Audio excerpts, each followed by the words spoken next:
Okay. Folks can see me. All right. You guys good? We're good to start? All right. Hi, everyone. Welcome. You are in session about sustainability in all school communities. So hopefully that's the right place for you. Really excited to spend the morning with you. We're going to do a little round of introductions. Some last kind of pieces to get us set up. I wanted to share just a couple norms, and I've borrowed this from the Maine Environmental Education Association, which we do a lot of work with. Some of these might be applicable, some of them not. I believe Paige has shared the Google Slides with you. If she hasn't, she is also sharing them in the Zoom for folks online. And if your email wasn't in the registration link, that's totally fine. What should we do? We give them to us, we'll make sure that you get the slides. Yeah. What might be helpful is to follow along as we go, because there'll be a lot of links in here. So if you don't have it right now, does anyone in the room not have the? Okay. 3 people. Wait. I don't even know where they would be, so. Yeah, they would be shared in your email. Yeah. Okay. Yeah, Val, I know you were on the list. Oh, yeah. Yep. Val, you got it? Okay. So some of these might be applicable, some of them not. I think kind of our main focus, we know this is a long session. It's a long session for us. It's a long session for you. So finding ways that you can best stay engaged that work for you is great, including if that means standing up, walking around, taking a break on your own time. That works for us. Just a little bit about the kind of overall, session. A rough schedule. We are going to be talking a little bit at the beginning and then having an activity before a 15-minute break in the middle for folks that aren't familiar with USM, which I might be the leading case of not familiar with the campus. But I did get here at 8 and walk that way towards a center called the McGolbrick. That's a mouthful. Over that way, and they have like coffee and stuff like that. So if on the break you need some caffeine or a snack, that's good direction. So we are going to talk a little bit about sustainability, why sustainability is so crucial in our schools, what the department is doing and what we want to continue to do. And then we're going to talk about how to get started. One of our real objectives for this session is for you to take away some action items.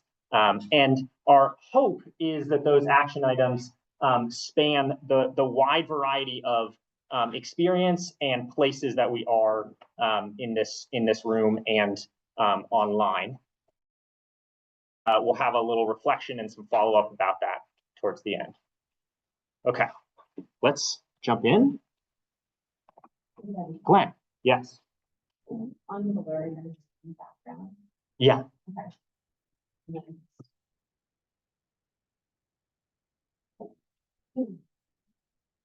How's that? Unblurred? Okay.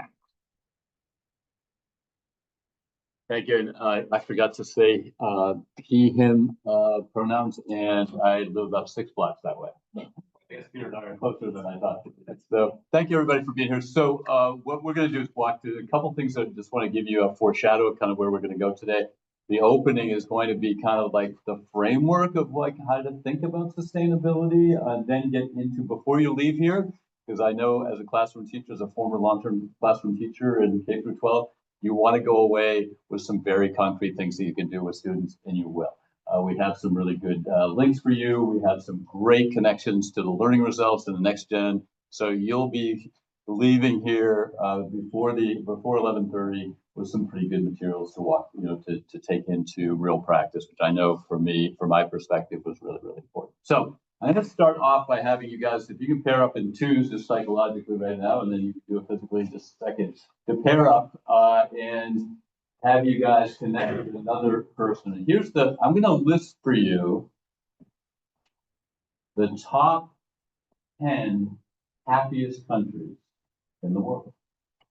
And I want you to conjecture what that might have to do with the environment. Okay, so I'm going to list those countries out to you and see if you can figure out what the connection with the environment is that might be correlated in part. There are other factors, of course, besides that, might be correlated to why the people who live in these countries are so happy. Are you ready for this? You don't have to write them all down. ChatGPT actually helped me tremendously.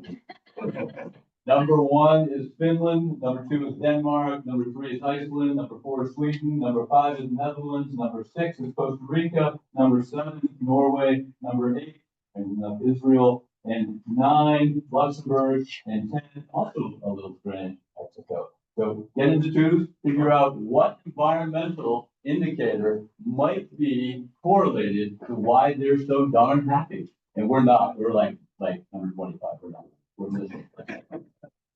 All right, take a few minutes. And you stand right here. You got. Oh, start with that. Yep.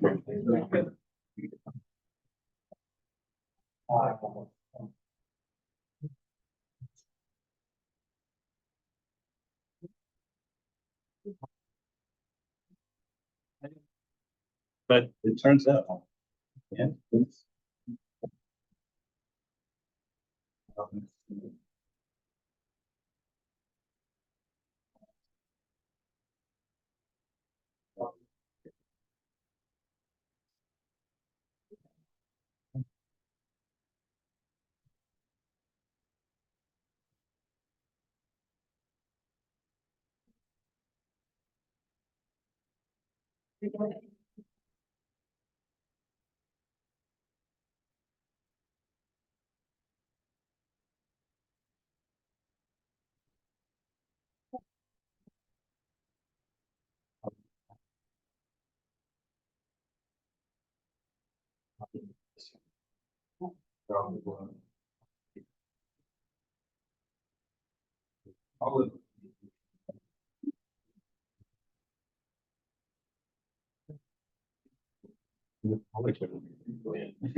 okay, one more minute.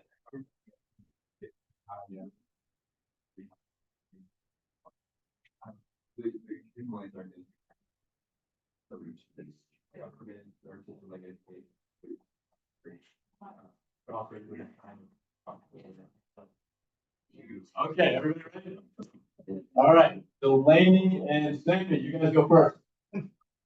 All right, yeah, right here. I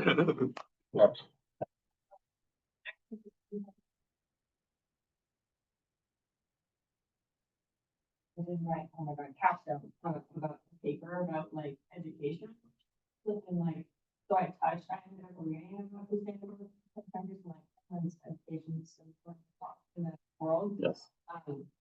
So I just kind of was making inferences, I guess, like, I was like, well, their education system is great, their government's smaller, it's a little easier to like make sustainability happen in households and then in a broader spectrum. And I also noted that like Denmark, Norway, Sweden, Finland are all very close to each other, so maybe they're adopting each other's practices.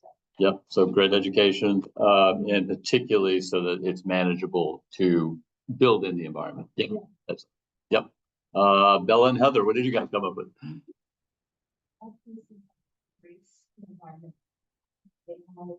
not like where we tend to hear be like, it's too cold to go outside. The chillier places have adapted to that. They know how to get. And same with the warmer places. And they also just have general government systems that support, just like people living in connection with their environment, and they just, yeah. Yeah, perfect. Val and Mike. No connection. We'll come back to that. Is it Beth and Colin? Yeah.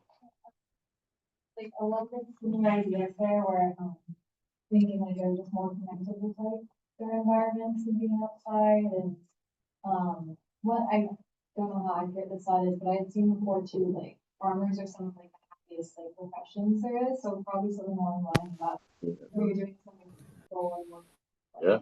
stuff that matters in the environment, so. That would be it. Excellent. And Sam and Bella and Emily. Oh no, not Bella. Is it Emily and Max? Yeah, and Sam. Thank you. We were struggling with that feeling else as well. But like, sort of from like a purely environmental standpoint, my understanding is that there's not always like, Finland gets to be the happiest country pretty regularly, but I remember reading something about like things themselves that are like, yeah, we don't feel like that much happier than average people, and like the weather kind of sucks. That's so bad. And then something like in a lot of these places, especially in sort of the northern areas, they tend to be relatively high averages, yes.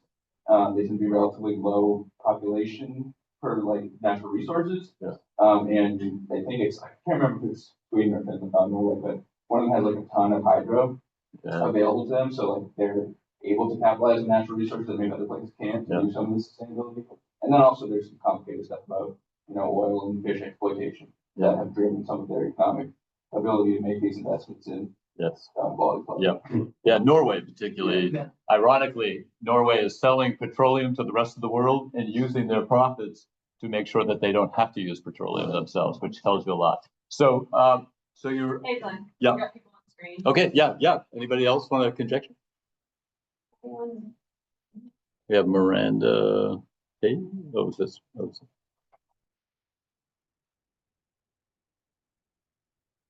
Any conjectures from the online team? No. Yes.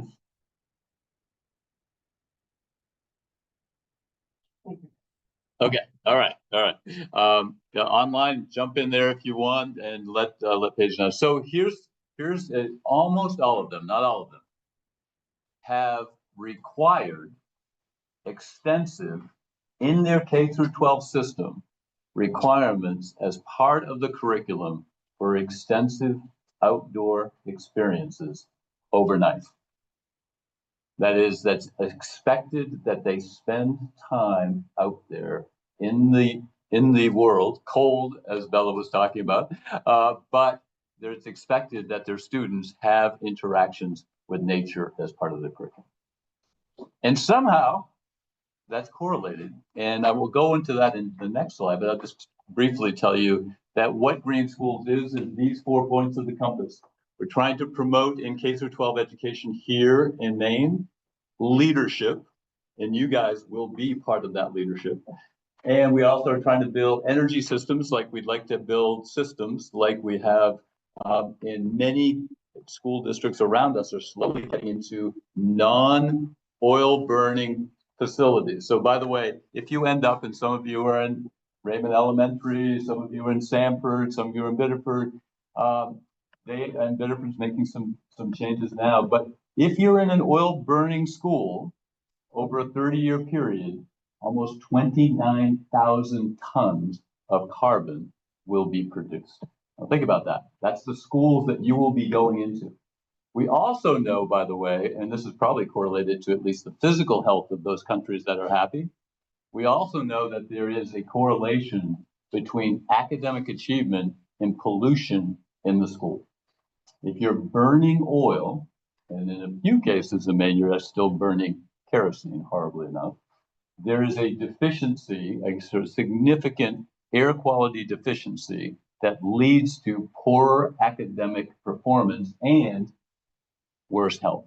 And that's staff and students, right? So if you're putting out that much carbon that's actually inside. Now, if you take out the military, the worst polluters in the public sector are schools. So this morning, before you even got here, literally millions of miles across this country were traveled by diesel emitting emissions from school buses across this country, right? And then if you get into the building, in Maine, 64% of all buildings are run by oil burners that are burning fossil fuel. And they're burning them right now more than they were yesterday because it's a lot colder, right? So the schools that you'll be working in are pollutants, serious pollutants, and they have a very negative impact long-term on student learning. But more importantly, we also were talking, and what we'll be focusing on today is around curriculum instruction. Teddy works on the climate education, does a lot of work with teachers, and he's trying to help people like you. How do you invest this and deepen your commitment to it within your teaching expectations? And the good news today is we're going to talk about that is actually so tightly connected to the learning results that you can stand up to anybody and say, I'm doing what I'm supposed to be doing as you take on these projects or curriculums or modules that include the environment. The last area, by the way, is something we won't get into much today, but also we are trying to develop a pipeline along the K through 16 in Maine, a pipeline that moves out into environmentally focused jobs. Now, usually when we think about this, you think about like a solar panel technician crawling up on your roof. But in truth, it's so much bigger than that. And in fact, Michael Crow of the Arizona State, who's been one of the first, prominent higher education professionals that have said sustainability is really, really important. And he says that you cannot be a liberally, truly educated citizen in this country without understanding the concept of sustainability. He said it is so fundamental to our survival. Now, 30 years ago, a liberally educated person had to know what democracy was and why that was important. Yes, I think we definitely, perhaps more than ever, need to go know that. But he has added sustainability as fundamental to our understanding. And so in terms of career paths, we've got to broaden our whole view of what that means. There are all kinds of environmental ways. My daughter is in graduate school for environmental writing, to just learn how to write and talk about the environment in ways that influence other people. But we won't be talking about that much today. We won't be talking about buildings. I'm always happy during break if you're really excited about talking about facilities. And I know a lot of you wake up every morning thinking, what about the HVAC system in this building? And so if you want to talk about that, we can. But these things, particularly curriculum instruction assessment, is what we're going to focus on today. So let's go to the next slide. Do you want me to? Yep. Oh, yeah. Yeah. Camden Academy is on and they have geothermal. Nice. And then a teacher on here who does a sustainable fashion. Want to hear about that? Yes, exactly. Yeah. Do you know, Yeah. sorry, which school is that? Academy. Okay. Love that. And the textile industry can be extreme for those of us who, in the past, before we got more enlightened, just bought a bunch of clothes. We realized that a lot of it is produced under really bad conditions, both in labor and in the environment. So kudos to them. Next slide. So here's the why. Why are we doing this? Why are we having this conversation? And I think it's really important for us to start with it. And it goes back to why I asked you about the happiness. So let's take a look at what happens when these 10 happy countries, when they put students in nature, a lot of really interesting things happen. And by the way, they can happen for you. You probably have experienced this, right? So first of all, just a walk in nature just improves your memory and your thoughtfulness. So if you're studying for an exam and you're just tired, don't just turn on Netflix, go for a walk and your memory actually improves. So if you're looking at, or if you're getting older and your memory is not quite as tight as it used to be, getting in nature actually makes a difference. The other thing that it does, it makes you feel happier, right? So strangely enough, now you might say, what would be possibly happy about being so cold this morning as I'm walking here? But remember, you're getting sunlight, you're getting much more breathability in terms of what you're breathing in than you are in this classroom. Not that it's horrible in this classroom. And that that you're also getting a view of nature, which, by the way, looking at trees, growth, shrubs, etc., tends to just quiet you down. And looking at beauty and sunsets also makes you happy, right? We don't know exactly why, but it does. Nature can literally heal, by the way, if you're recovering from something with surgery, etc. And if you can get out at least 20 minutes a day out into nature, your healing can improve up to 40% faster. These are hormones that are produced in Homo sapiens. It's just a natural flow of how our bodies work, and so that connection is important. And by the way, the American Medical Association has put in nature deficit disorder in the last 24 months. Think about that. They're actually calling it a mental illness or a physical illness in the absence of nature. So we know that it matters. And it also helps with concentration. Again, strangely enough, if you are studying for exams here at USM, and as a longtime professor here and as administrator here, I can tell you that there are a lot of stress points in the semester. If you can take some time and walk through nature, your concentration will improve and your ability to remember things will improve. So what happens? These countries appear to have figured some of that out, and they built that in. Now, as classroom teachers, I want to tell you a story of Ted and me earlier this year, where we went to see the 2025 Teacher of the Year. She's an elementary school teacher in Wisconsin. And we're thinking, we're just going to, and she's well known for her natural environment focus in her classroom. She almost teaches everything, math, science, English, all through nature, which is really exciting. So we're just thinking, this is great. It was 17 degrees, so it makes this day feel super warm. And we go in, and we're thinking we're just going to sit and watch this magic woman teach. It's going to be great. And she says, oh, don't take your coats off. So she brings the whole class down to an outdoor classroom on the Sheepscot River. And they have and it's not plastic chairs. They have little stumps and the students sit, and she's got some questions that she asks them, etc. And she tells me on the way down, she said, if we start the day this way, I have 3 or 4 boys particularly that are really not capable of just enjoying a discussion inside. But the discipline problems almost always start to, if not fully dissolve, really reduce. Every time I get them in nature, they change. They calm down. It's okay. And it makes them feel better. So she's already doing that. So we're out there for an hour and 10 minutes. I counted. And it felt like an hour because it's 17 degrees. And they're having this unbelievable discussion about the environment.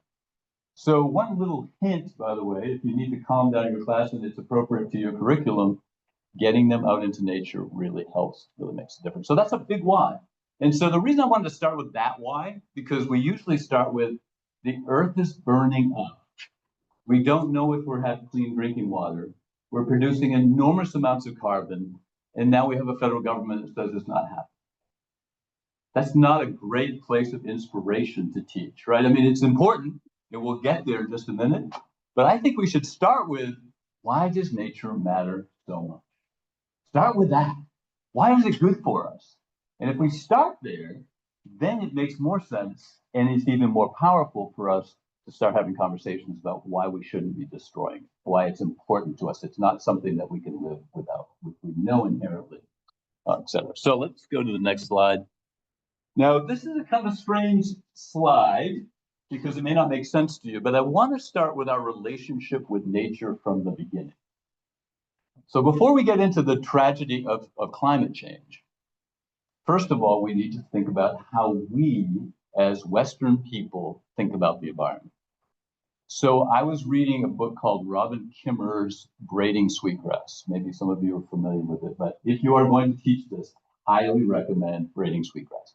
Because this woman is an indigenous woman from the Anishinaabe tribe up in New York, and she's also a professor of botany.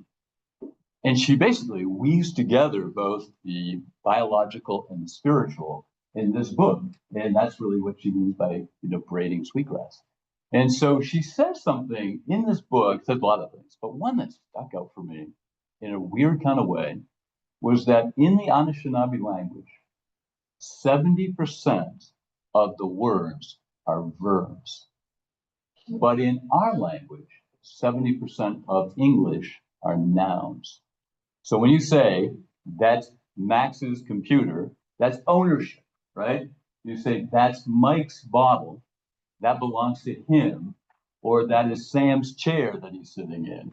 Nobody else gets to sit in it. It's possessive, it's ownership, it's how we in the West think about it. We own it. If you say something is a verb and you see it differently, if we say that bay out there is being a bay, it changes from a bay. It's not Perkins Bay, it's not Casco Bay, it's not Jimmy's Bay, it is our bay, right? It's a bay that is living and breathing. And so it's breathing the tides. It has different moods. It is holding the crustaceans, the lobsters, the fish. And it is coming at us and going away, right? So it's a live and being thing. Psychologically, the indigenous believed, and you can see it in this language here in terms of some of the words that they use, where the actual, the word Penobscot, people of where the rocks widen out, right? So it's like, this is how we define ourselves. We have a different language. And so I got to ask Darren Ranko, who's a professor of Native Studies and Indigenous Studies at the University of Maine.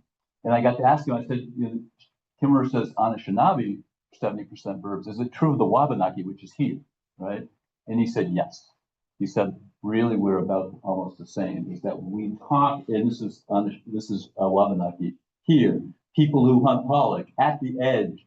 You're basically, first of all, you're defining yourself as the people by your relationship to nature. This is not how we define ourselves, right? So we say, we're the city of building ships in Bath. Who said they were from Bath? Yes, I'm a Morse High School graduate. You're a Morse High School graduate. Yes. And Leia's grandmother went there.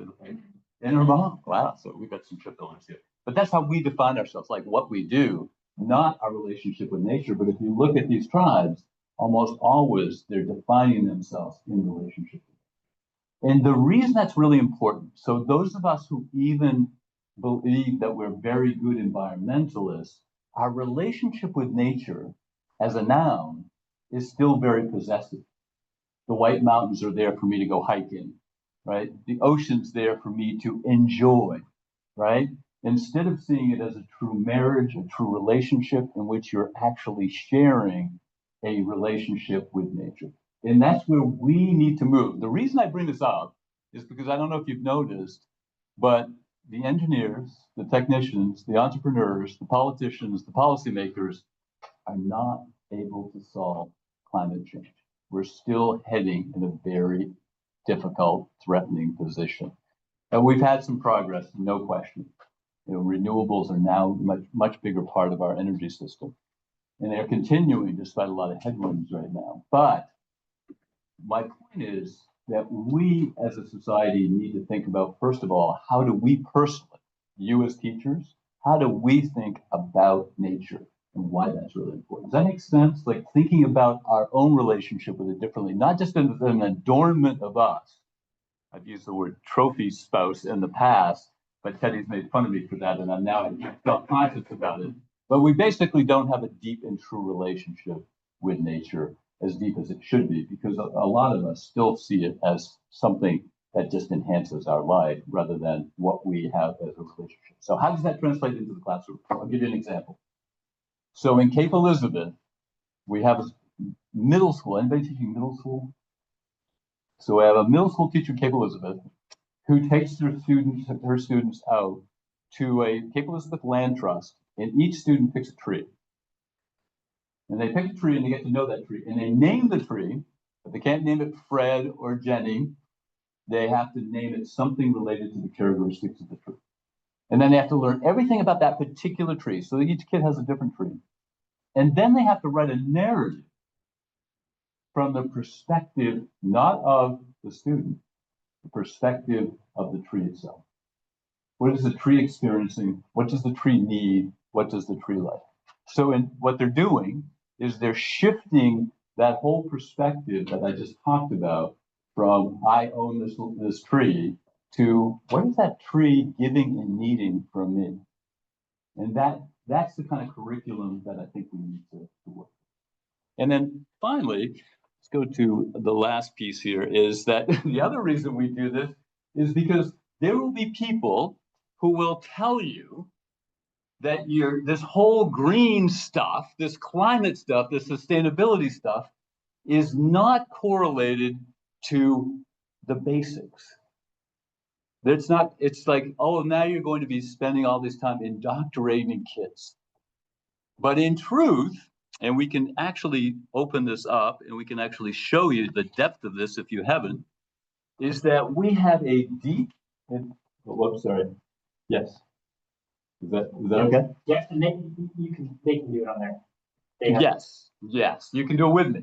So if anybody does this, you now have an excellent overview for yourself to say to any administrator, any parent, any politician, I'm doing what the Maine State Learning Results request of me. And the overlap is enormous.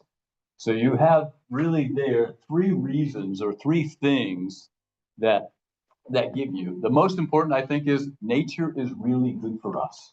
And the environment is really good for kids. And it's also good for your happiness and your health and your memory and your ability to concentrate. All of those things.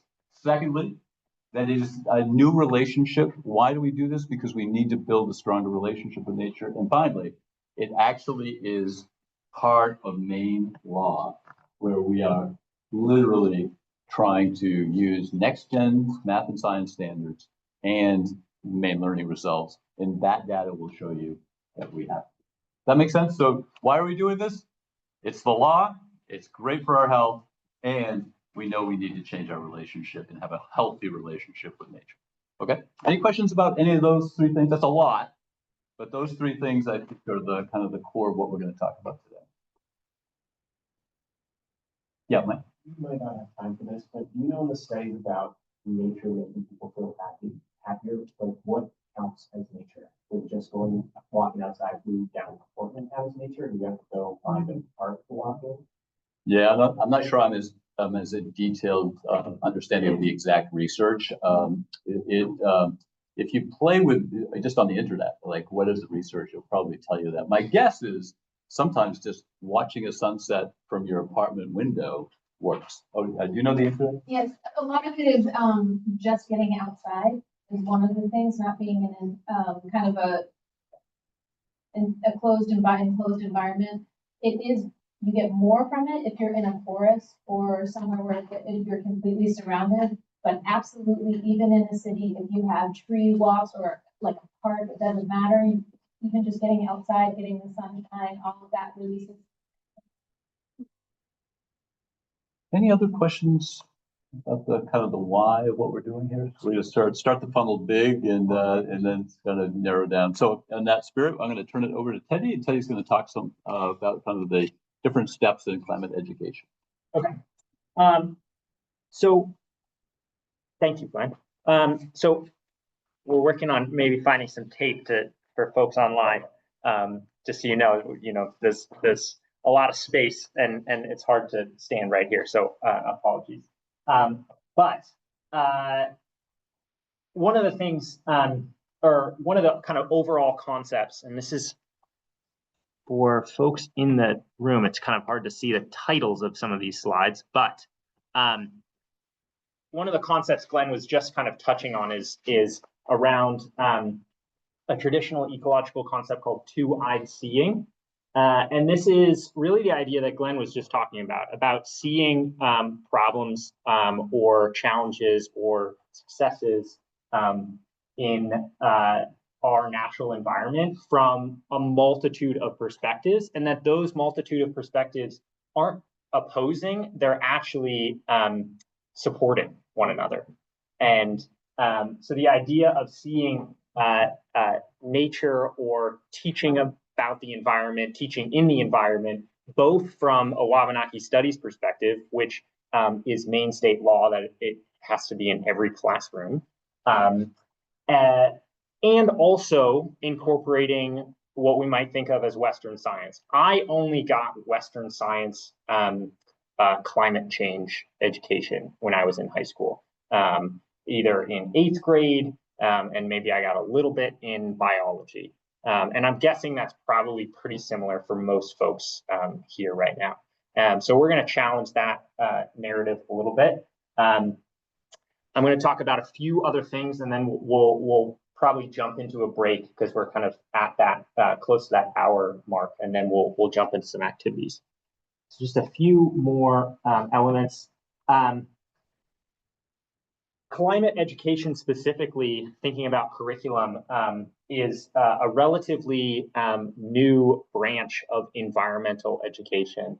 And as such, there is just starting to be some great scientific research about the effects of climate on schools and the necessity of climate education. So one in particular that I want to highlight is Brown University just started an initiative within the Annenberg Institute focused on sustainable education specifically. And again, just for folks either online or here in the classroom, all of the links are in the Google slides. So if you want to be navigating while I'm talking about them, that's awesome and encouraged. So some really great takeaways from their initial research. Schools are a crucial infrastructure, as Glenn was talking about. They are absolutely affected by climate change, both the infrastructure itself, but also most importantly, students are affected already by climate change. The well-being of teachers is affected by climate change. And right now, we're currently doing very little in schools about it. And so our efforts are to change that. And I think most importantly to Maine, we have, the really kind of popular statement that Maine is just one big town is very much true for all of our schools as these trusted community hubs. And so when we think about teaching about climate, engaging in the environment, we're really engaging in a sense of place. We're engaging in our local communities, whether you're up on an island, up by me in the Rockland area, or you're in Greenville, like Lane, you're engaging in a sense of caring for the place that you live in. Okay. We have a lot of awesome, great work actually already happening around several of these pieces. Last year, the Maine State Legislature passed a bill creating a Green Schools Network. We are launching several strands of that, and we'll maybe touch on that if we have time at some point during our first annual Green Schools Symposium on November 7th. We'll make sure you get the registration. Yeah, I think that there are 300 people already registered, and maybe a couple more spots in there. And it's open to everyone. There'll be students, facilities managers, superintendents, teachers, all there thinking about green schools, and that's at Thomas College up in Waterville. We have technical services, a 4-year climate literacy plan. I have been managing over the last 3 years a professional development grant program that has gone to 30 schools, and over 1,000 educators have participated in that. And really importantly, during COVID, we had a huge emphasis in our schools around outdoor education. And that was a really successful set of programs that allowed schools to do some really amazing things, everything from an outdoor education program up in Limestone to an arboretum with bees in Mexico, and kind of everything in between that. I want to touch on 2 quick frameworks. I'll touch on the first one. So we're going to start to jump into some kind of usable pieces. around green schools. The first one comes from the UN. Glenn kind of alluded to this. In a kind of an uncertain national time around sustainability, it's really reassuring and nice to kind of think global and act local.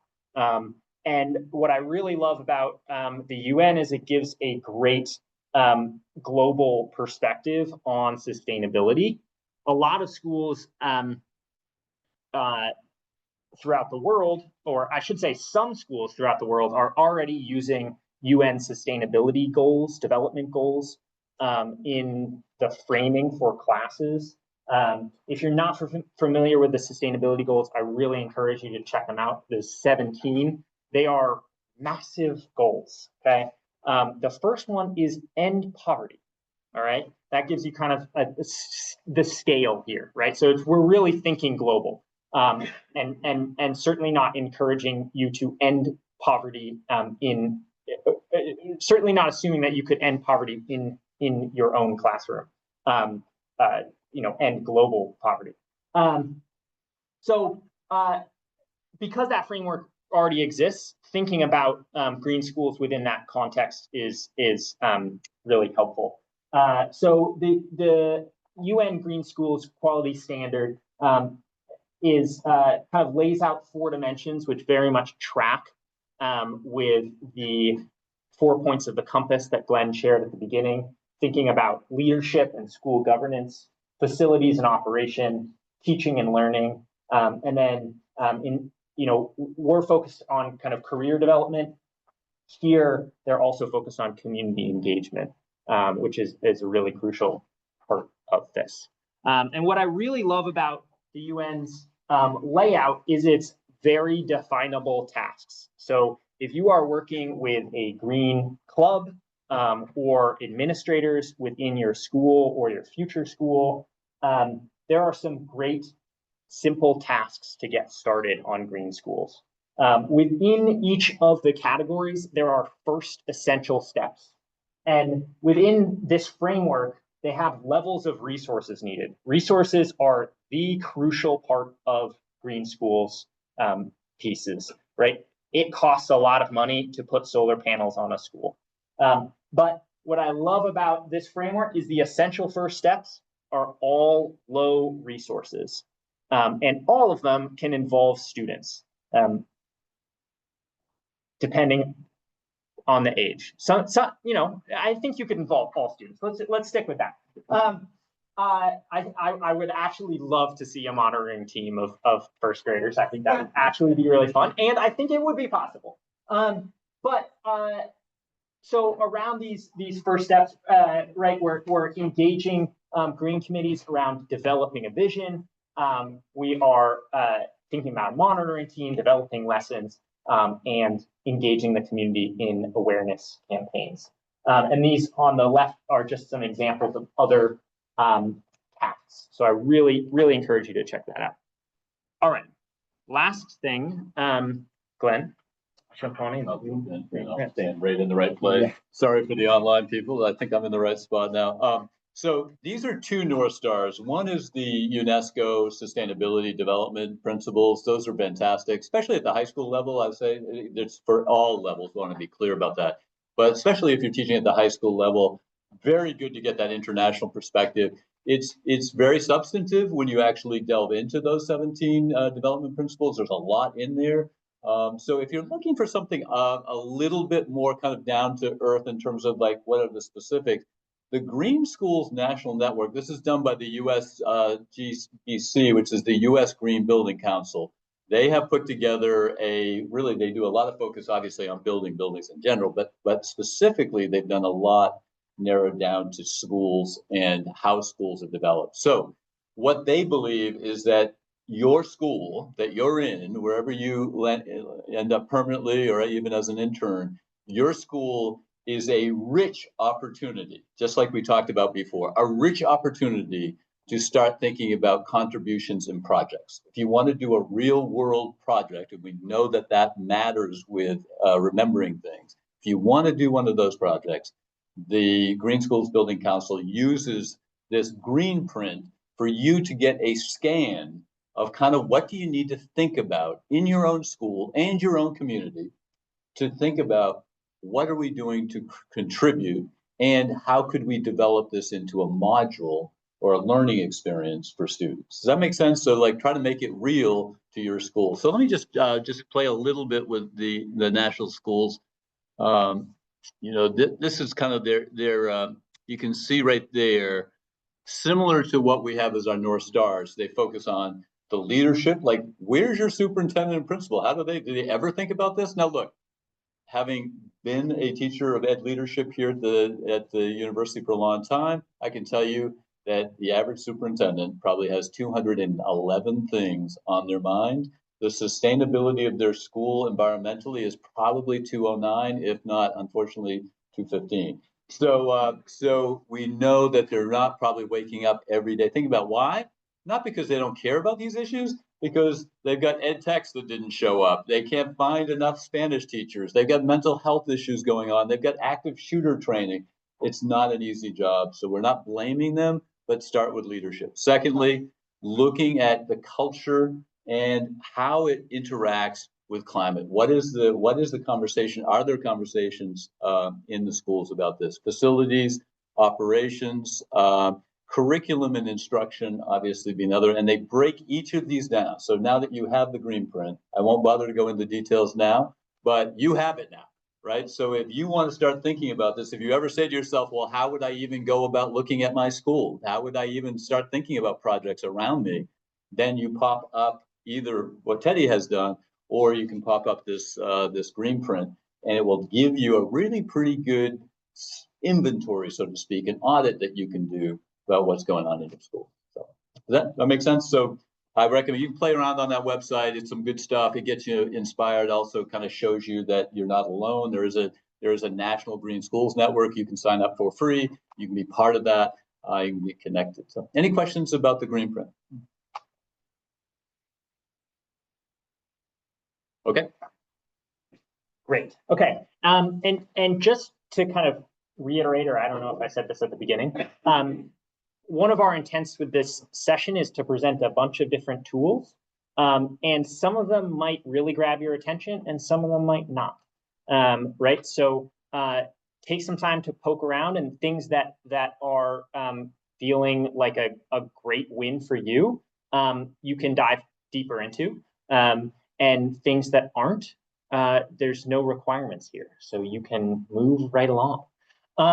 So we're going to switch up the schedule a little bit and take a break now. So we are. You guys can see me, and we have it all set up so that I can see you too. If you want to turn your page on, you can, and I will try and stay here and keep track of what you guys are up to. So one thing that I did not do is tell you anything about me. I just said my name. So I actually am the executive director and co-founder of the Climate Initiative, which is born out of environmental science programming that I was doing for a conservation trust. And so I've done everything from teaching the little ones, that's why I know Quiet Coyote and the clapping stuff, all the way up to 104, but we never turned anybody away if they were 105, we still let them play. So that's just a little bit so that you know where I'm coming from, and my organization is now global, but we started right here in Maine and have, teachers across everywhere. So I have my own set of whys, and there's statistics, and I know statistics, I'm taking statistics right now, and it's not always the most fun, but I'm going to go through just a couple of things for you guys, because my whys for what we do about this stuff is really different, because I'm coming at it from an educator's perspective, and that is 60% of youth between the ages of 16 and 25 describe themselves as worried about the climate, have anxiety over climate change, and nearly half of those say it impacts their daily life. So if that's not enough of a reason to help your students through all of this, I don't know what is. And ultimately, one of the biggest fears and one of the reasons why a lot of educators don't get into this is because of the fear of pushback from the community and everything else. I want you guys to understand that from all of the surveys that have been done, 86% of educators want to teach this. You guys are really lucky because some of you who are pre-service are actually getting this now, and most pre-service teachers don't get anything about climate education. And that's that's really hard if you're asked then to go into a classroom and talk about sustainability of your school and talk about climate education and do it in a way that makes a lot of sense. Maine has done a really good job of coming up with resources for teachers, and there's tons of organizations, and especially even in Maine, to give you some of those resources. So like Subject to Climate and myself and Mia, and there's, I don't know, tons of other organizations out there that are doing this work and have free materials for you. So always know that there are lesson plans for all ages, and there are resources for you guys to tap into if you don't get enough of that at home or at school. The other big thing that I want to point out is this one right here, 16%. And that's what we aim for. We're aiming for 16. I'm trying to take over the world. I don't think it's going to happen, but I'm trying. So if just 16% of secondary schools in upper and middle income countries had climate education in their schools, it would result in cutting 19 gigatons of carbon dioxide by 2050. So wrap your brain around that. Just education actually helps to, oh, now we have to know how to click forward. Helps to, next, okay. Yay, okay. Thought we troubleshot. Okay. And then climate anxiety, just understanding that it actually has impacts on their brains. So there's a new field coming out is neurobiology, and they're talking about how climate impacts the brain. And there are true trauma responses to this kind of anxiety, long-term anxiety, and it's showing up in brain scans. Students that have like survived through wildfires and flooding and all of that, it shows up on their brain scans. So understanding that this is really critical for us to address in our schools, not just to keep our schools safe and healthy, but also our students safe and healthy long term. And also just in reiterating some of the things that they said earlier, this creates future leaders because you're giving them a voice in something that they're worried about. It also alleviates a lot of their climate anxiety, and it creates a more connected and resilient community. And I'm going to talk about that just a tiny bit. So one of the things as an educator, I love this picture. Things as an educator is it can be really overwhelming to try and attack this. Imagine if you're a student learning about the earth, learning about environmental science, and you hear about this huge global issue and all the things that are happening in Bangladesh and all the things that are happening across the world, especially in the Southern Hemisphere, and you have no access. You live in Arundel and you can't do a darn thing about it because it's not where you live. It's not, you don't have power or voice enough to solve the problems across the world. So by bringing this to your school and bringing it down to that local level, taking the global to the local, you're giving students and your school access to feel like they are solving an issue that otherwise feels impossible to surmount. The other piece about that is once you are able to take action in your school or as a student, you can then extrapolate that back out to the global and feel a little bit more positive about it, have more empathy for the people across the world that are dealing with these things, and have a better understanding. So at TCI, we use sociocultural, economic, and ecological, and we always look at those three lenses, and where those all cross together, that's where we get sustainability. And if you think about the questions and the issues that we're having in our communities about, you know, whether we want to do this kind of stuff or not, a lot of it comes down to we're not addressing it from the cultural issue, or we're not addressing it from the economic issue. We are only looking at environmental, or maybe we're only looking at economic, and we're not taking in the cultural aspects of our communities. So when you really look at all three of those lenses and put those together, you get more sustainable solutions. And this is a really great way to look at it with students as well. So I'm going to kind of didn't think that it's missing one of my, oh well, it's missing my little tag. This one is, if we look at this through, trying to remember which one this is. I think this one is the environmental lens. These got mixed, I didn't think I just had to renew it, but the environmental, nope, this is the sociocultural lens. So if you're looking at this, you're inspiring people to be critically thinking about their community and then get in the complexities that that are engaged in doing local work. You're also inspiring civic engagement. And that's why they're saying that the gigatons that you can save by just climate education, that's because people actually change their habits when they start learning about how it's impacting their local community. They also talk to their parents, and there's really good studies about that. There's studies that show that 7th grade girls, this was not me, I can just say that right now, 7th grade girls have really good impact on their fathers. I never did, but some people do. But that's a really good point, right? So like if you're doing this work in the school, that goes home and is talked about at the kitchen table. And one of the biggest things we can do to work on climate change and really start greening our communities and making more resilient communities is making climate change a kitchen table topic instead of a school topic. So community-based action projects like greening schools and adaptation and mitigation projects for the community bring the community together. And that's really important because right now, if you look at the Surgeon General, they're talking about it being a loneliness epidemic across the world. How many of you are growing up in the same place that your grandparents grew up? How many where their parents grew up? No hands were raised here. I don't know about in there, but we are more nomadic. We don't necessarily inherit our community like we used to. We have to create it for our students. We have to create it for ourselves. We are really in a lonely era, and it's a problem. So by doing these things where you're engaging with the community, you're engaging adults with students, that intergenerational connection, you're creating a stronger community. You're creating a sense of place for those students, and you're creating that connection for adults too, that want to have more of a identity and more of a sense of place. So it's really, really important that way. I see, no, I just skipped the slide. Okay, so if you're looking at it from the environmental side, this is some of the things that you can think about. So your school play yard.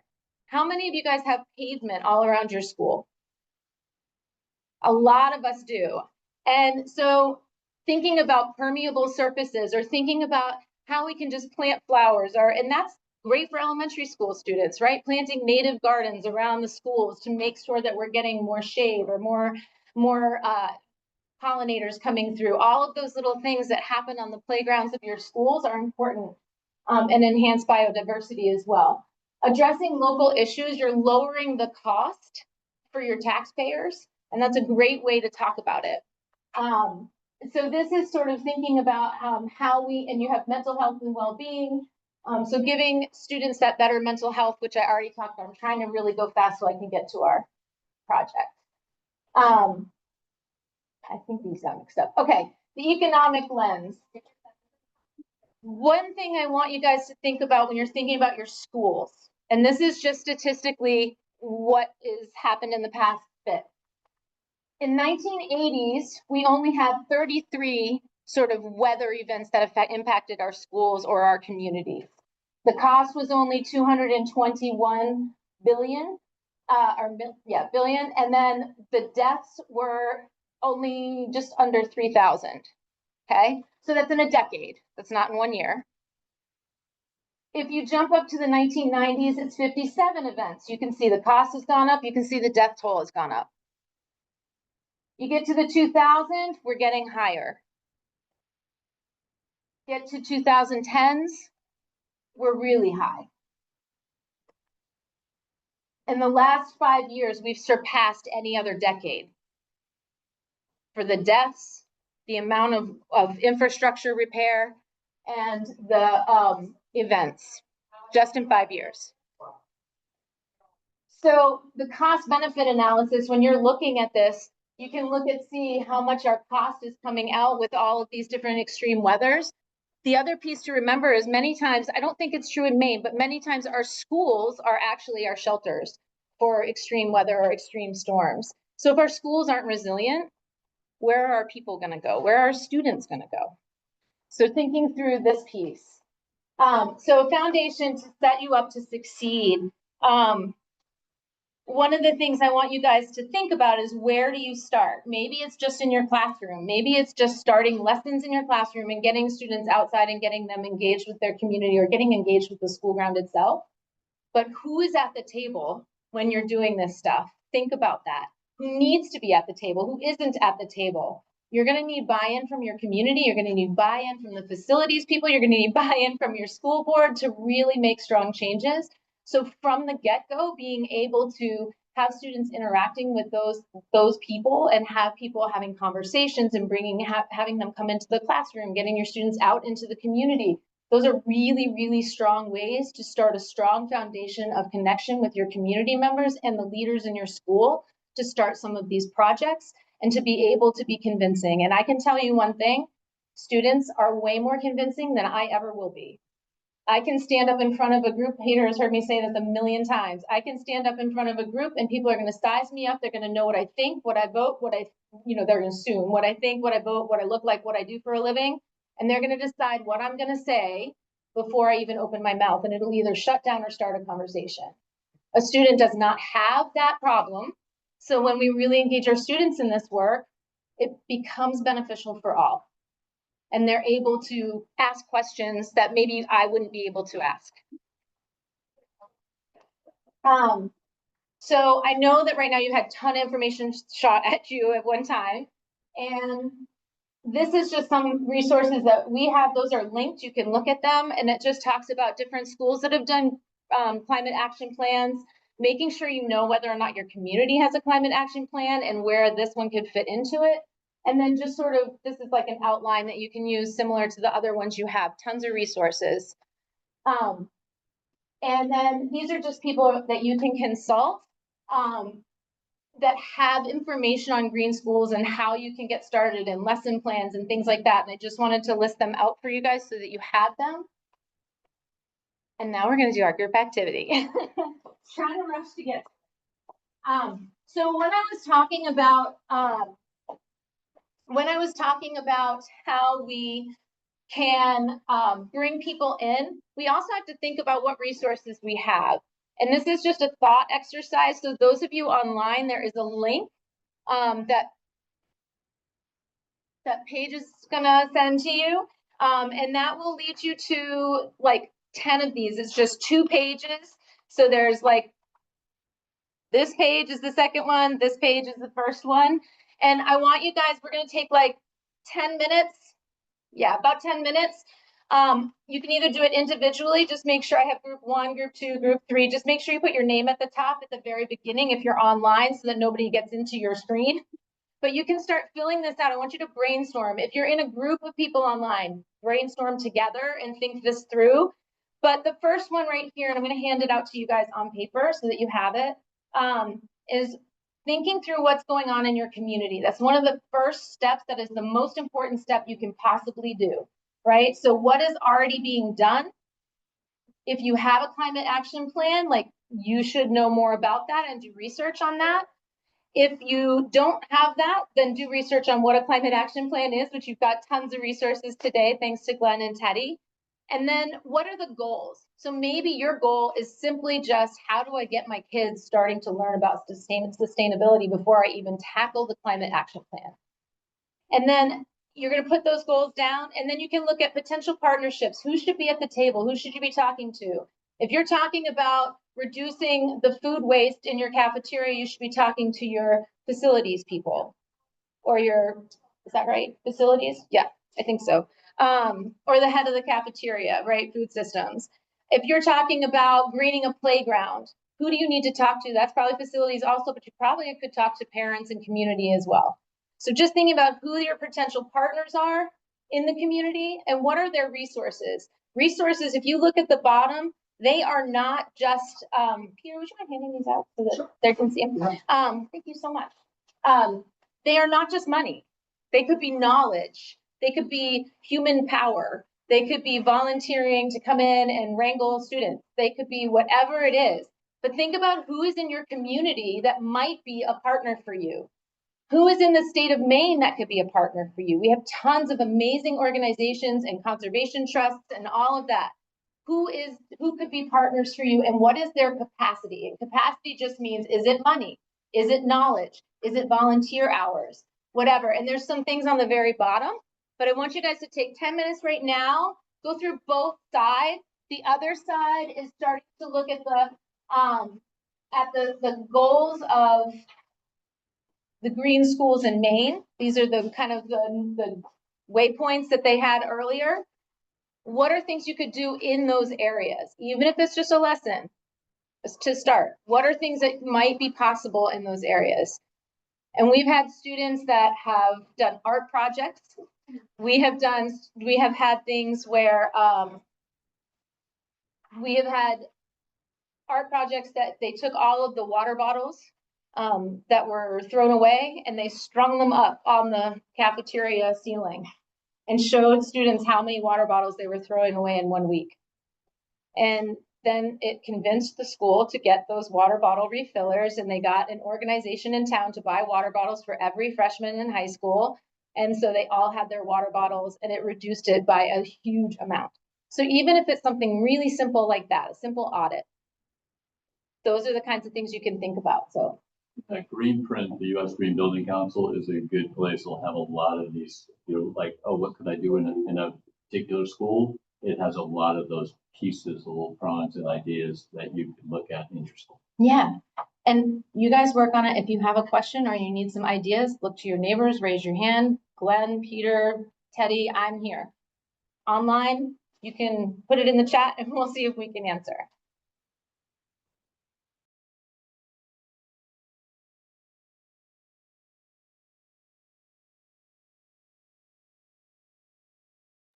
I'm muting myself so that we're back here too.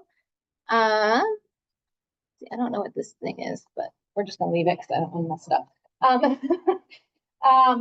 So raise your hand if you thought immediately, like you were able to start thinking through who might be a partner or if you're online, feel free to shout it out. Like were able to come up with some partners in their community or statewide, somebody like Revision Energy, who was able to come up with something that might work for their community or their school to partner on this stuff. Yeah. We're looking into whether Portland Public Schools had a climate action plan, and they do not, but Portland and South Portland have a joint climate action plan, so we're thinking more involvement from the people who run that climate action plan at the school level would be a good partnership to engage in. Yeah, so like perfect example. So I don't know if you guys could hear online, but your name?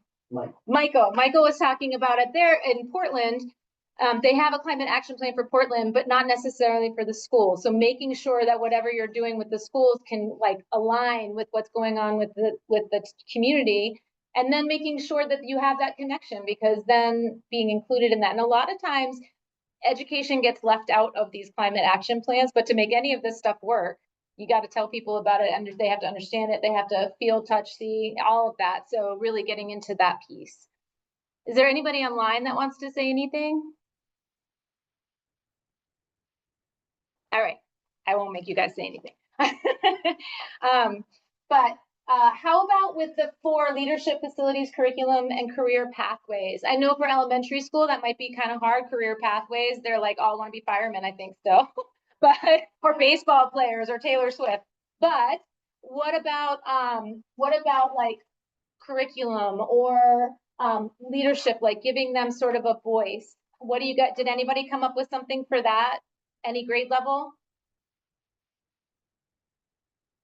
We just talked about how there is starting class in elementary schools here in Portland, and now that is something new. So definitely a starting point. Yeah, garden class is a perfect starting point, and I'll tell you guys a cool example later. Yeah. I was thinking of doing a global activity. A lot of us have friends share ups to do sharing at morning meeting in first grade, and they'll say they're growing trees with their parents that houses right now. And apple trees and different things like that. Yeah. So a lot of them are very interested in that. Yeah. Growing is a really wonderful access point for elementary school. And I was just telling Glenn one of the examples, and I'm not sure, it could be one of the examples that I show, but one of our examples of projects that came from our curriculum was our modules. It's not curriculum, sorry. I get my hand smacked every time. Our modules is some elementary school. I was telling Glenn, they were elementary partnered with middle school and high school kids, and they were learning about regenerative agriculture and pollinators, and they created gardens on their school ground and native plants that surrounded it. So they were learning about the issues of invasive species and agriculture. And then they did plant stuff that was native, and then they understood why they were doing that. And then they did these gardens, and they gave all of the produce that they got from the gardens to the food insecure in their community. So to me, that's the most perfect wraparound you can have. You're solving a community issue, you're learning about climate change, you're greening your school grounds, and it's that holistic interconnection between the students and the community needs. So like, that's a great place to start, especially in elementary school. That's a really good place because planting is even, I think, in the curriculum when you think. So yeah, I was a middle school, high school teacher, so I'm not really positive, but. All right, does anybody else have anything to add? Was this helpful? A little bit? Okay. I encourage you to go back to this over and over and over and refine and refine and refine and figure out who it is you need to be bringing into the conversation and who it is that you need to be talking to and that kind of thing, so that you're always including the right people at the table, always. Because if you exclude anybody and they don't feel heard, that's going to be where your problem starts. Okay, why is it not? It's not going forward. All right, hold on. Technical difficulties. See if I can.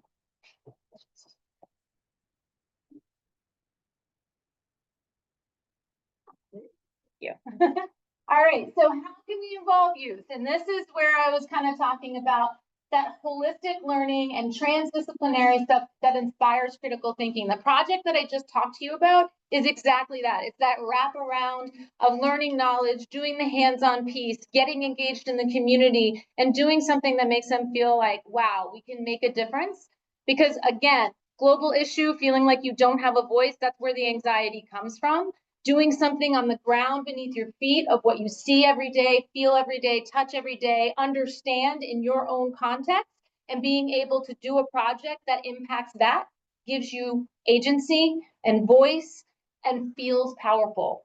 It doesn't feel like you're hopeless. It brings hope and determination to solve these issues. Inspiring civic engagement by having the students, especially in middle school and high school, really look at what the community needs, interviewing community members. It could be just their parents. It could be school board members. It could be land trusts. It could be anything, right? In your community, having them interview them and asking simple questions like, what things have you seen change? You don't even have to mention the word climate, and we don't. What things have you seen change since you have lived here? What do you think that we are doing about it to solve those things? How are your ideas of how to solve those things? And letting the youth lead those conversations creates really rich data for you about what's going on in your community and what the community thinks, and then letting the students come back, synthesize all of that, and understand what is a cool project that they could do on their school, with their school, that would solve a problem that they heard in their conversation. Because then you have buy-in and people feel heard. And at the end of the day, everybody just wants to feel heard. So this is sort of that place-based learning, which we know is one of the best way to make students really understand in a deep way. And doing something that is based in your community at your school, which is usually many times is the center hub of most communities going. These are just some examples of projects rewilding a space on the school grounds, going and talking to Rotary. They had a presentation about microplastics and how much plastics were being used in their cafeterias and how they could decrease that. This school down here became an eco school. This is community conversations, having youth lead a conversation about an issue and climate in a public forum. And for TCI, we have an actual way to do that. It's like a whole plan on how to get students to be able to do that so you don't have to invent it. But there are also other opportunities to learn about that in other organizations as well. Really quickly, some cool projects other than that one was Kentucky. I just want to mention this one because it's in the middle of coal country. So if you're feeling like you can't do this, if these kids could do this, you can do this. And they got solar panels to recharge their laptops because they were a school that they had to turn their laptops in every night to charge. And they got solar panels. They went to the board they wrote a petition, they wrote, not a petition, but a resolution, and they went and presented to the board and explained how much that was gonna save the school, how much it was gonna save, you know, for all of that. They did all the data collection, and then they got solar panels. It was approved without even a question. And that would not be an area of the country where it was a very poor region and it was in the middle of coal country, and those kids got up and asked for it and they got it. So let me tell you, kids can get a lot further than we can. And engaging them gives them power and makes them feel powerful. There are some case studies. There are schools that are doing this stuff here, and I know Cumberland actually partnered with students. It was very much students were engaged in this. I know in Kennebunk, they have engaged with their climate plan. They have students on their climate action teams for the community. So thinking through how can you get students engaged to have a voice, and how do they get what they need for their school into those plans. And I finished right on time, Teddy. All right, so I'm gonna turn it over to the wonderful Peter. And he is very dynamic and you're gonna love it. Thanks, Leah. All right, where's my spot? I have to stand right here. Teddy, is there a way I can get this so I can see the same screen on this side? If you can. So a little bit about myself. I said about where I am and what my name is, but I kind of wear two hats. I do a bunch of different things, but I've been concerned about climate since I got an undergraduate degree in physics and engineering at Brown University and did data entry on climate in the late 90s during the go-go Clinton administration, where we were going to sign the Kyoto Accords and everything was going to be, on a much better trajectory. And I knew that this was going to grow as a concern as I grew older and had my career. So I kind of wear a couple of different hats, but the meat of what I'm going to be sharing with you is this En-ROADS presentation. Oh gosh, I guess if I'm seeing this, I can't really get the stuff off the bottom of it. Exactly. Okay, well, we'll live with it. So anyways, let's very quickly, you probably all know the science of this very well. So, I mean, let me just say a little bit about this before, let me go back and just say, look at the pretty picture before I show you the scary stuff. We're gonna have to go through some scary stuff. And, one of the things that I think is really important that we're all kind of seeing ourselves as an ecosystem to how to get progress on this really difficult threat to humanity. Our global systems are all dependent on our climate and the growing food, and it's already impacting low-income folks predominantly across the world, and folks who have very little legacy carbon and pollution associated with them. So the organizations, I've got two different things I'm doing. The En-ROADS model, which is the bulk of what I'm going to be sharing with you, and hopefully we're going to be doing this together, is something that MIT's Sloan School of Management had put out first as a beta run in late 2019, became generally available. It's a free online aggregate model, updated with the latest peer review science. Did I mention it's free? So it's a wonderful resource for teachers of all different levels. Predominantly, it gets pretty wonky, so there's a lot of things that you'll find in there that won't be necessarily intuitive, counterintuitive results coming from that. But we'll have a chance to discuss it. But it's really looking at this from the highest levels. This is a global problem. We're doing what we can in our communities. It's wonderful that we're all learning about this. But I would argue that we are not going to get there with just communities one at a time picking this off. We're going to need to deal with this at some level as a policy front.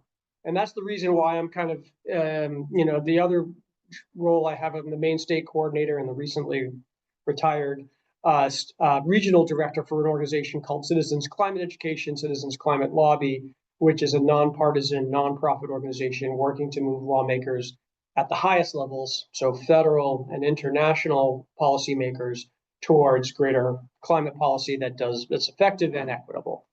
That's a mouthful, but really what we're going to talk about is this. We know that CO2 levels, this is 800,000 years of history, long before humanity ever walked to the face of the earth. It's true. When you get naysayers saying carbon dioxide levels have gone up and down throughout the eons, yes, that's very true. But we've never been here, we're now above 420 parts per million in all of human history. And in fact, if I just take the second half of this, I can correlate this with data on where global temperature has been. So the green line is what we were looking at before, CO2 concentration in the atmosphere.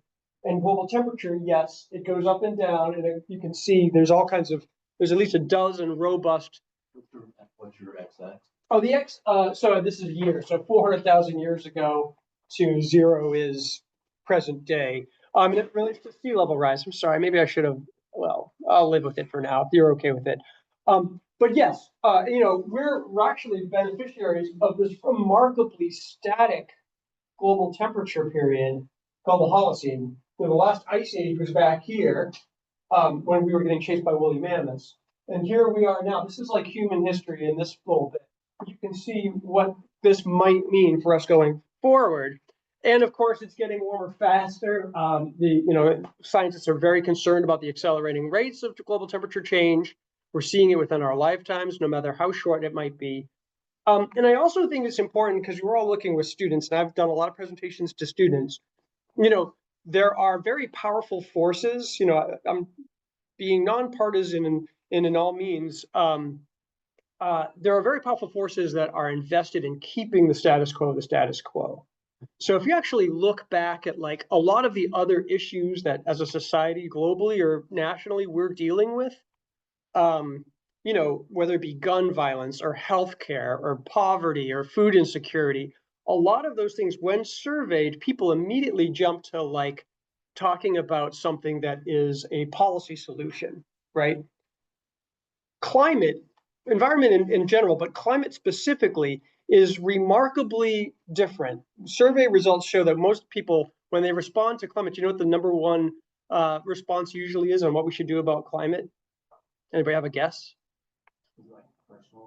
Exactly. In fact, and very specific, it's like recycling more plastic bottles, which has, of course, microplastics is an important thing, but this almost has like zero effect on the actual climate because of, we're putting out carbon pollution. To put it in perspective, very few of you were around to remember when Mount St. Helens exploded in 1980, the top of a mountain came off. That's 540 million tons of particulate matter went in the atmosphere and shaded the rest of Washington, Idaho. We saw it all the way in New York City. Daytime turned to night because of this event, this natural event. If you were to equate that mass into CO2, which unlike that top of Mount St. Helens coming off, was is invisible and odorless, so we're undetectable. We emit about a Mount St. Helens every 18 minutes. Okay, so that's just giving a perspective on like what we're up against. And of course, had it been like opaque, had it been shading us, we would have done something about it a long time ago. Anyways, so there's all kinds of things to worry about, and the consequences are quite dire. These regions of Saharan Africa, 0.8% of the world's land surface is too hot for mammalian existence, for mammals to live on. These little black regions. These shaded areas is what would happen if we reached 2.7 degrees centigrade of global warming, right? This is a lot of population bases, like big portions of Brazil. I mean, we're talking about the subcontinent of India with its over 1 billion people. Like we are talking, this is why the UN is worried about this, because, we are talking, they're predicting 1.2 billion climate migrants by 2050. And that has effects on politics. It has effects on, so why am I showing you a picture saying that we have unique policy leverage as Mainers? And this is something that's like, why would you put this up as a hopeful thing to talk about? Who are these guys, by the way? So yes, thank you. Our senators, right? And then our representatives, right? Maine, our little state. And this is part of the reason why I'm bringing this to you is to think about like our unique leverage. Maine is the only state with, if you think of it, Maine is responsible for 0.27% of US carbon emissions. It's a tiny little fraction. If my body was all of the United States' carbon emissions, Maine would be like the tip of my pinky, right? However, we got to make Maine lead, and we're doing a lot of great things. And the more we do now, the more we can have control over, particularly the current federal political climate. But Maine is the only state with both of our senators on a self-selecting 12-person Senate Climate Solutions Caucus. There's only 12 of them, 6 Democrats, 6 Republicans that caucus a lot of the good things that happen in the bipartisan infrastructure law, the Inflation Reduction Act, came from that group. And, you know, we are the only state. New York has 20 times our population, Texas 30 times, California 40 times our population, and they all have 0. We've got 2. So we have outside leverage. What's the Spider-Man quote? With extra power means extra responsibility. So we should take our position seriously. All right, that's all preamble because I really want to get into this model. So the En-ROADS model, this is, I think, something that you should consider taking to your classroom. And if it's okay, I might have us all look up here instead of looking on your, I mean, you're welcome to open up the En-ROADS and check it out. But this is kind of a way of guiding what policies need to be done for us to secure a stable climate and future for humanity. I mean, it's good enough for Bill and I. It's got to be good enough for a lot of science educators. Sheldon Whitehouse, a huge climate champion in the Senate, who has this to say about En-ROADS. Again, that was one of the best ways for me as a policymaker to learn how the solutions to tackle climate change can reinforce and interfere with one another. But it's not partisan. On the other side of the aisle, he's now Senator John Curtis, but as representative, who was a Republican from Utah, who's now a senator, he is the founder of the Conservative Climate Caucus in the House, which still exists, and is now a member of the Senate Climate Solutions Caucus. Is what I like about it is how it can support a real thoughtful conversation. I can see the ways that policy actions could be worth the pain. Okay, so let's take a look at it. So how many here, just to show of hands, how many here actually have actually played with this or seen this before? 0? That's awesome. This is great. Okay, so this is what we're looking at, and I'm just going to scratch the surface. So again, MIT's Sloan School of Management and their nonprofit dedicated to climate education called Climate Interactive has made this available. And it's a fascinating tool, and I encourage you to play around with it if you can. Maybe I'd see, how do I do this? I don't know what to do with these guys. Okay, anyways, I really can't. What a bummer. Alt? Yeah. ChatGPT to the rescue. Thank you so much. That's right. All right. So, and does that get rid of this bar on the bottom? Probably at some point, right? Okay. Anyways, so here's what we're looking at. And we're going to only scratch the surface. I first got excited about this when I saw this as a beta run on a Zoom call in 2019. We meet periodically with our lawmakers as part of this volunteer organization that we're doing with King and Collins, knowing how much they are, especially King, a nerd for data and graphs. This was like perfect. So I was in like the first generation of folks to get this online training for this. If you're really digging this, if you want to climb Nerd Mountain and share that information with your students, then it's free and available. And then you can brag that you've been trained by MIT on something.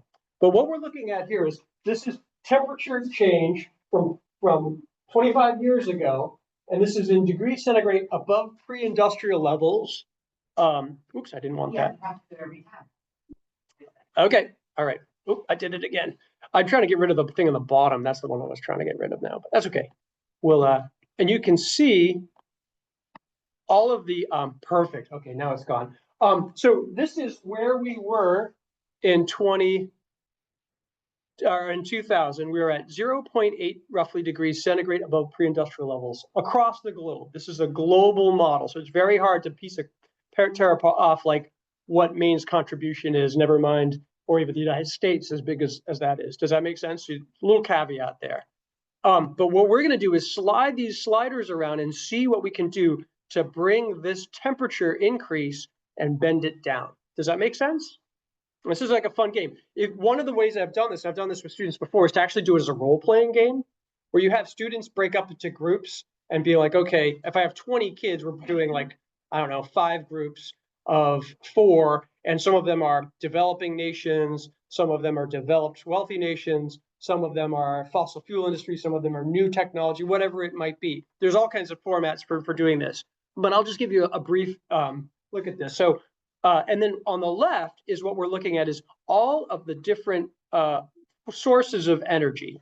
So the red line, can you see this is oil? Coal is black. That's the one I'm most worried about. Even though the United States is really weaning itself off of coal, globally, it's still the most plentiful and, of course, the dirtiest fossil fuel. And then natural gas is the blue line. Then we've got renewables, which is now, we like seeing that this green line is going up, which is increasing in solar, wind, hydro, tidal. Nuclear is on the hugging the bottom, this blue line. Doesn't look like much of a contribution globally. This is old school fission, giant fission reactors like Seabrook Power Plant down in New Hampshire, or 85% of France's electricity, 90% of Sweden's energy is coming from nuclear at this point. But globally, it's still pretty small. And then there's this orange line, which kind of hugs the bottom, which is just a category in case there's something we find in the future that is a source of clean energy that we're not anticipating. So an example of that would be nuclear fusion. If that becomes scalable, and there's some recent, we've been promised that for decades, and perhaps that's something. But you go further into the land of sci-fi and think we discover vibranium, or we invent the flux capacitor or something like that. Okay, so but all of these sliders left and right control how much we are they're not waving a magic wand and making coal go away, but using market incentives to push either coal down, hopefully, or renewables up, or we could go the opposite direction if we wanted to, God forbid. But it's really, there's over 1,600 different algorithms or equations going into this model on the climate science, on the energy scales that we need, but also on the economics of this. Okay, does that make sense? So where we're coming from on the left is where our energy supply is coming from. And then how we're using it kind of occupies this middle sector. Transportation, how we're driving, moving ourselves and our supply, our goods and services around, the energy efficiency and electrification of that transportation, building an industry, again, huge categories, how energy efficient our buildings are, which is a lot of what we've been talking about already and getting a handle on. And of course, there's tons of work to do there. And electrification, population and economic growth. I'm not sure how much we want to talk about, how feasible it is to actually control much of that, but we can look at it. Carbon dioxide removal, which because we're, it's now 2025 and we've waited so many decades to take this seriously, we're going to have to probably look fairly closely at that. Nature, either nature-based, which means like what's an example of carbon removal that's nature-based? Thank you. Planting trees. There's other examples. And then technologically, there's a lot of really fascinating research about that, some of which is happening right here in Maine, like seeding the ocean with phosphorus or deliberately planting seaweed that can sequester carbon or enhanced mineralization, which is the calcification. There's like the White Cliffs of Dover is like actually a lot of that's coming from atmospheric carbon that's being chemically reacted and sequestered in there, blah, blah, blah. Other sources of greenhouse gas emissions, a lot of that's coming from agricultural sources or the moving around natural gas pipelines, and then the rate at which we're cutting the world's forests down, which is also sequestering. So before we dig into this, and what I'd like to do is have you guys shout out ideas, or what I do with students all the time, shout out ideas of what you want to see the model, and we'll try to build this in a world in which we're not looking at 3.3 degrees global average temperature increases by 2100. Which is really bad news, and on a better trajectory. Before I get to that, let me just show you all these other things that you can do here. We're looking at temperature change. I could look at, sources of energy. I'm actually, cost of energy I could look at if you're just concerned about the economics of this. Sea level rise map, that's kind of, that's fun, also a little scary, but it's you can like actually look on Google Maps and see different projections of how much land we would be losing. I quite like this one, which is greenhouse gas emission by gas type. It really helps break down the system dynamics thinking that goes along with this, which is like, this is a big problem that is allowing us to educate our young people, and not just science and chemistry of climate change, but also economics and poverty and all these other issues. So the charcoal gray I'm looking at here is the prime driver of this, which is CO2 from fossil fuel burning, right? That's that Mount St. Helens we were talking about every 18 minutes a second ago. The green at the bottom is the land use CO2. So what was that? What would that mean? A little bit. Yeah, it's actually from like cutting down forests and turning into agriculture. And then those forest products just rot, or, we no longer are using the land in the best way for minimize or like reducing some of that atmospheric carbon. Does it involve like conversion of historically permafrosted lands? Yes, that's in there. Exactly. And you can the deep dive, like the training was like, there's a lot of stuff in there about that. The blue is CH4. Anybody remember from chemistry what CH4 is? Methane, yeah. So that's just from what you were just talking about. Like not only permafrost now thawing and creating methane sources for the atmosphere, but also natural gas pipeline leaks. Also how we're like a lot of waste products that we could be doing a better job of taking care of. So anyways, that's a lot of what we're looking at. We can dig into this. Again, I'm just giving you the slightest back of the envelope look at this, but I really encourage you to check this out. So let's just name some policies. You had your hand up. Yeah. What sets the maximum for the sliders? Yes, good question. Yeah, anytime, they do it deliberately to not to intimidate by putting units everywhere. If I were to click on any one of these, I don't know, let's do deforestation. So if I click on those 3 dots, I can actually do a much deeper dive and a much more policy specific look at this. I could also read into the data on like the peer reviewed studies that this model is based on.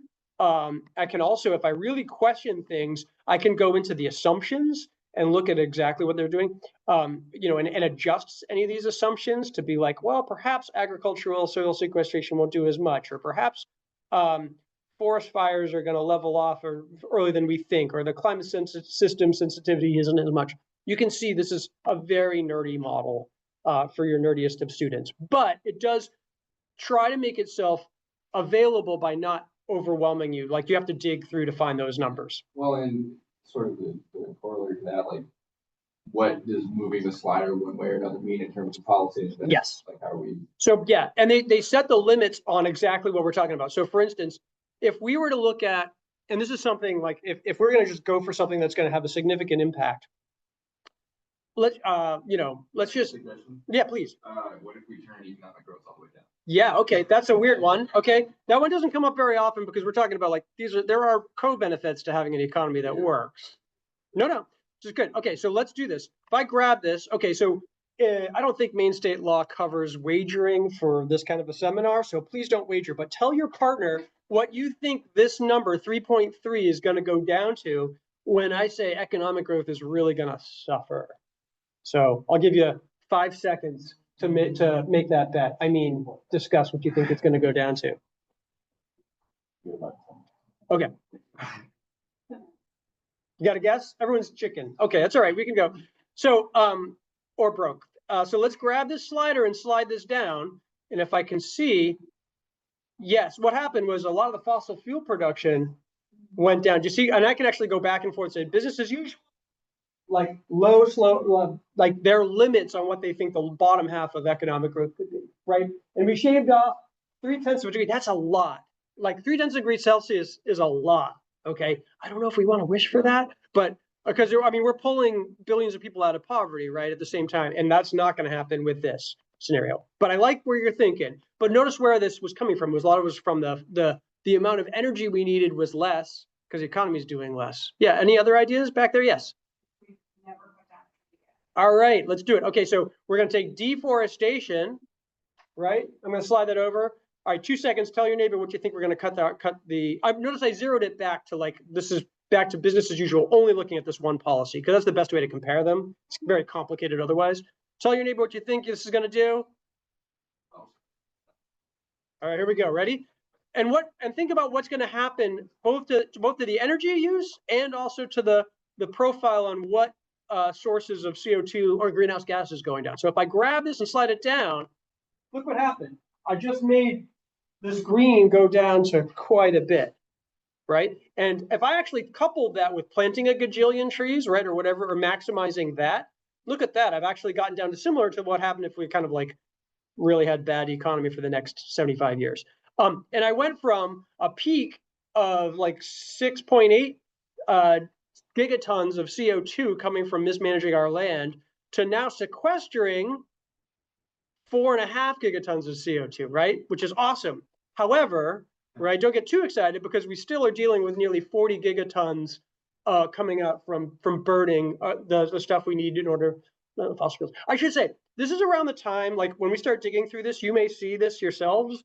with your students, if you do this, and I encourage you to share with them because it creates these great conversations you can imagine, and we don't really have time for it here. But there is a moment where you just watch the audience's face drain a little bit of blood as you realize how hard it is to get to where we need to be. But I think it's important to know a sober analysis of where the science is at about how hard this is, but also to, especially for young people, to push against the fact that we have no agency. Because we have not only do we have urgency, we have tremendous agency. And the fossil fuel industry or whoever the big enemy is in the room that we're not talking about, they have been relying on either denying that this was a problem decades ago, like decades before, when they knew better, since the 60s and 50s at least, then delaying, oh, we don't want to hurt the economy, so we're not going to touch this yet. Then distracting, saying like, don't listen to Al Gore, he's taking his private jet to Davos. And then finally, like doomerism, which we now know is like hundreds of millions of dollars on everyone's phones and on social media, telling particularly young people that it is too late, that the future is cooked, and that don't have kids and don't have much hope for the future. Because if you're throwing up your hands and saying it's too late, then you are submissive and you're not trying to change anything. But anyways, I talk too much because we don't have time. Go ahead. You gotta move coal and oil up. Yes. Okay. What happened? All right. So let's do that one at a time. So coal, I grab coal and go down. Boom. And oil. And oil. You want them both gone. Okay. So I'm highly taxing both of those. Okay. What's that? We move nuclear power. Yeah. Okay. So let's. I'm just going to zero these out. Nuclear goes up. So this would be existing nuclear power plants, right? If we had a breakthrough, if we like thorium, like those compact ones that they're working on abroad, we could do this. Notice what's happening here. If I go back and forth, sorry, let me do this to this. Okay, if I go back and forth, this is business as usual, and I just made nuclear go up. Notice that nuclear is going up. And it's eating, check out what's going on the graph here. What is the energy that it's eating into? Yes, it's eating into a little bit of coal and oil, but what else is it eating into? What did you say?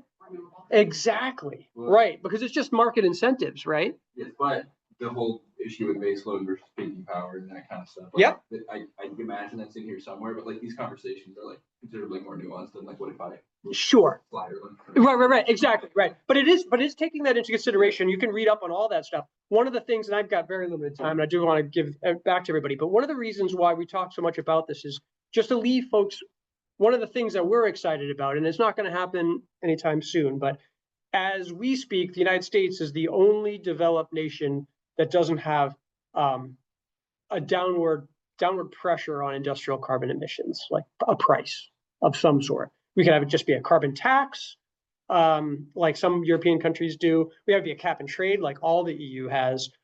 We could have it be like Canadians' cap fee and dividend, which is what we kind of like best, which is a steadily increasing price on carbon emissions with the money going back to people as an equal dividend check. And that's just to model what that would look like if we had that. Notice, so the baseline was 5 because it's like the average of the world. And if we actually modeled what we were 1 vote shy of getting across the finish line in 2022 and what became the Inflation Reduction Act, we can show, oops, just a second, what this would be. Okay, so it's a gradually increasing price on carbon, and you can see what happens. So it sent renewables up and really put a wet blanket, particularly on coal, but after that, natural gas and oil too. And when we get to that, we can actually then talk about, okay, so that put a real wet blanket on the greenhouse gas, or sorry, the charcoal there. If we could then deal with methane, which is coming from agricultural emissions and waste and leakage, and then actually do some sequestering, look at that, we can get below 2 degrees. And I would say this is wicked hard, but it looks pretty easy when I'm just sliding sliders around. However, the pressure on the US, this is why there are a number of different factors that we're working on. And if you don't like this many solar panels in your backyard or wind farms off the coast of Maine, you can make yourselves energy efficient, and look how that brings things down. Okay, that is a huge, that's just some favorites. I would encourage everybody, this was really just kind of did a disservice to the model, but I hope you at least get an idea of what it can do. And at least like help some conversations, particularly amongst like high school, and I've done it with middle school kids too. But anyways, I hope that you found that interesting. One of the things I like to do, I know, do I have to time to just show, whoops, nope. Yes, okay, so I'll leave it at that because, you know, just if you're curious, you know, this is some of the things that we've done in the past is bringing young people and just to reiterate what Glenn, Teddy, and Leah has all said is like young people are a significant source of kryptonite to sitting lawmakers. When we do meet with them, they, you know, they basically lose their capacity to show, you know, like that stiff upper lip and prevent, you know, the only time we've been in many meetings where we've moved lawmakers in the right direction through our advocacy. But when young people are involved, it's the only time I've ever been in meetings where they've switched within like a 45-minute meeting. So anyways, if you're interested, I can talk to you more. You know, we meet with, there's Collins there and King a few times. That's my daughter thanking Shelley Pingree when she signed on to the carbon fee and dividend bill. That's my wife there who was in the meeting with Ted Cruz last summer. So we're doing everything we can. And again, nonpartisan, but we're meeting with everybody and trying to move them in the right direction. And there's a lot of actual, regardless of the headlines about how bad things are on the federal level, there's still progress that could be made even in as a crazy world we are now. Okay. And I didn't get my own information. I'll hand it over to you. Okay. Sorry about that. Thanks, Peter. All right, so we have seconds. So we're not gonna get to everything, and that's okay. Everyone here has the slideshow, and I really encourage you to jump into these pieces. You know, it's hard to time 2.5 hours, but I really appreciate everyone both presenting and then also here for jumping into things. Some things that I'll quickly highlight here are some of the learning results. That's a great resource to jump into. This is K through 12 about how environmental studies can be overlapped with different content areas. These are some great examples of that. 2 places to start with curriculum. There is an awesome Maine climate education hub with tons of curriculum, again, K through 12 in it. These are both locally adapted curriculum pieces and national pieces. And if you're still feeling overwhelmed and you just want to start, that actually has modules and lesson plans all set up for you. So if you just want to start with that and then expand out to what you heard today about youth involvement, analyzing your local schools, that Maine Climate Education Hub has been Maine teachers and national teachers all peer reviewing it. You can just start there. If you're like me and it's in my first 2-3 years of teaching, you wake up, it's like Sunday night and you're like, oh shoot, I need a lesson plan. That actually is a good place to go. So it's a good place to start, very straightforward, easy to read, has the objectives, they're matched to the learning results, they're matched to next gen. So you can start right there and then expand out as you get more confidence in the area. Yeah. Some additional pieces, Moose is a great one, a new climate action educator's guide, and some pieces I also wanted to kind of wrap up on, but we do not have time for. What I would love to finish with is either by clicking here or scanning here. I'd love to hear what kind of elements you heard today or didn't hear today that you would want to use in the classroom, and what you would like more information on. So as you're kind of leaving, we would love to hear about that. Most importantly, as you're probably guessing, a lot of this green schools work, climate work is very individualized to your community, your school, your classroom individually. So we really would love to hear from you. And love to have follow-up conversations because that's often what it is. 2.5 hours is a long time, but also no time at all to jump into this. So please jot down our emails, send us an email, or reach out if you go to Maine DOE and climate or green schools, we're in there. somewhere. So we'd love to keep on having conversations with you. Thank you, everyone. Thanks for sticking with us. All right. Thanks, everyone online. Still here. Thank you. We have some curious. I'm not